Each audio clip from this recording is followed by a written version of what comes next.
નમસ્કાર મિત્રો, ગુજરાત રાજ્ય સરકારે ગુજરાતમાં અભ્યાસ કરનારા વિદ્યાર્થીઓ માટે બે ખૂબ સરસ યોજનાઓ, સહાય યોજનાઓ અમલમાં મૂકી છે. મારે આજે એ સહાય યોજનાની વાત કરવી છે.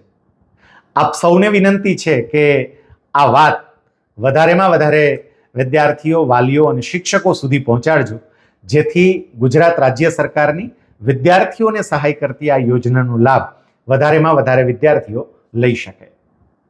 પહેલી યોજના, એનું નામ છે નમો લક્ષ્મી યોજના. ગુજરાત રાજ્યમાં માધ્યમિક શાળા અને ઉચ્ચતર માધ્યમિક શાળા એટલે કે ધોરણ 9, 10, 11 અને 12માં અભ્યાસ કરનારી દીકરીઓ માટે, કન્યાઓ માટે આ યોજના અમલમાં મૂકવામાં આવી છે. આ યોજના અંતર્ગત ધોરણ 9માં 10,000, ધોરણ 10માં 10,000, ધોરણ 11માં 15,000 અને ધોરણ 12માં 15,000 એમ આ 4 વર્ષ દરમિયાન કુલ મળીને 50,000ની સહાય રાજ્ય સરકાર તરફથી દીકરીઓને મળશે.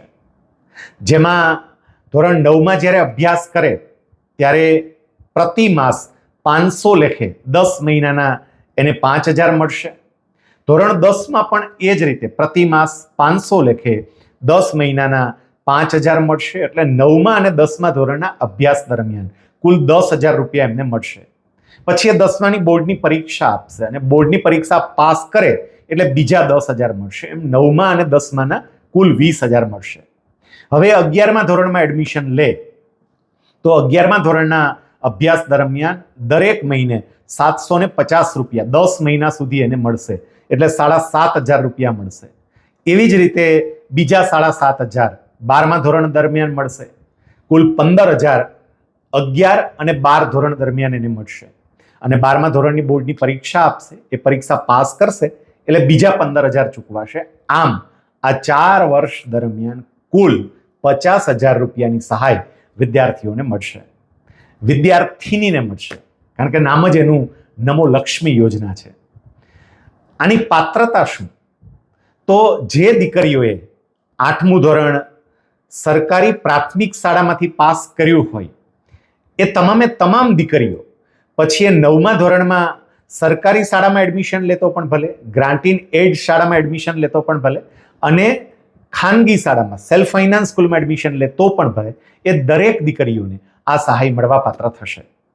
પણ જે દીકરીઓએ 8મું ધોરણ ખાનગી શાળામાંથી પાસ કર્યું હોય એવી દીકરીઓની માતા પિતાની આવક 6 લાખ કરતાં ઓછી હોય તો એવી તમામ દીકરીઓને પણ આ સહાયનો લાભ મળશે.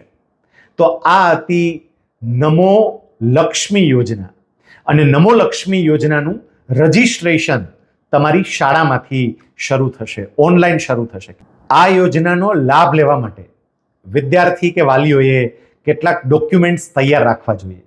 જેમ કે વિદ્યાર્થીનું આધાર કાર્ડ છે, વિદ્યાર્થીના વાલીઓના આધાર કાર્ડ છે, જો ખાનગી શાળાની અંદર અભ્યાસ કર્યો હોય તો આવકનો દાખલો છે, બેંક પાસબુકની વિગતો છે, આ બધું તૈયાર રાખવું અને શાળાની અંદર એનું રજિસ્ટ્રેશન થાય ત્યારે રજિસ્ટ્રેશન કરાવી લેવું. આ ખૂબ સરસ યોજનાનો લાભ મળશે અને 4 વર્ષ દરમિયાન 50,000 જેવી સહાય મળશે. બીજી જે યોજના છે એ યોજનાનું નામ છે નમો સરસ્વતી વિજ્ઞાન સાધના યોજના.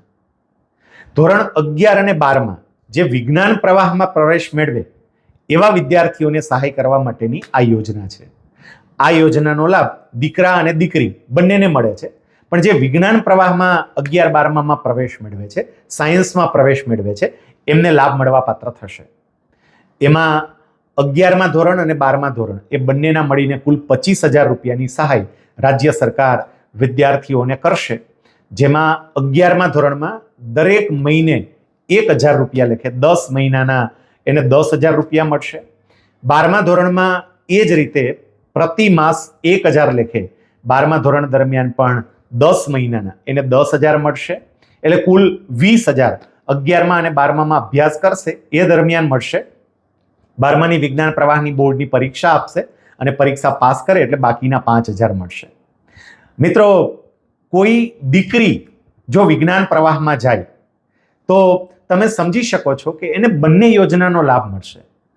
નમો લક્ષ્મી યોજના અંતર્ગત એને 50,000નો લાભ મળે અને નમો સરસ્વતી વિજ્ઞાન સાધના યોજના અંતર્ગત એને બીજા 25,000ની સહાય. એટલે એમ જોવા જઈએ તો કોઈ દીકરી 8, 9, 10, 11 અને 12 અભ્યાસ કરે, પણ 11, 12 વિજ્ઞાન પ્રવાહમાં અભ્યાસ કરે તો એને કુલ 75,000 રૂપિયા આ 4 વર્ષ દરમિયાન મળવાપાત્ર થાય.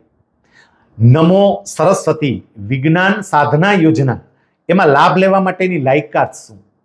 તો 10મા ધોરણની બોર્ડની પરીક્ષામાં જેમને 50% કરતાં વધારે માર્ક્સ આવ્યા હોય એવા વિદ્યાર્થીઓને આ સહાય મળવા પાત્ર થાય.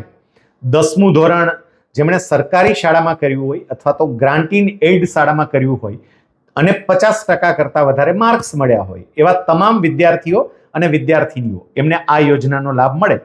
પણ જે વિદ્યાર્થીઓએ 10મું ધોરણ ખાનગી શાળામાં કર્યું હોય તો એવા વિદ્યાર્થીના માતા પિતાની આવક 6 લાખ રૂપિયા કરતાં ઓછી હોય તો એમને પણ આ યોજનાનો લાભ મળવા પાત્ર થાય છે. આ બંને યોજનાના રજિસ્ટ્રેશન તમારી શાળામાંથી જ શરૂ થશે. તો તમામે તમામ વિદ્યાર્થીઓ જે આ યોજનાનો લાભ મેળવવા માટે લાયક છે એમણે ખરેખર યોજનાનો લાભ લેવો જોઈએ. ભલે કદાચ આપણને રકમ નાની દેખાતી હોય પણ વિદ્યાર્થી માટે આ રકમ નાની નથી.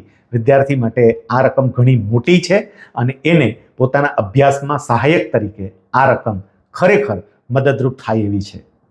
આ બંને યોજનાની વાત વધારેમાં વધારે વિદ્યાર્થી અને વાલી સુધી પહોંચાડવા માટે ફરી આપને વિનંતી કરું છું. આપનો દિવસ મંગલમય રહે. જય સ્વામિનારાયણ. જય હિન્દ.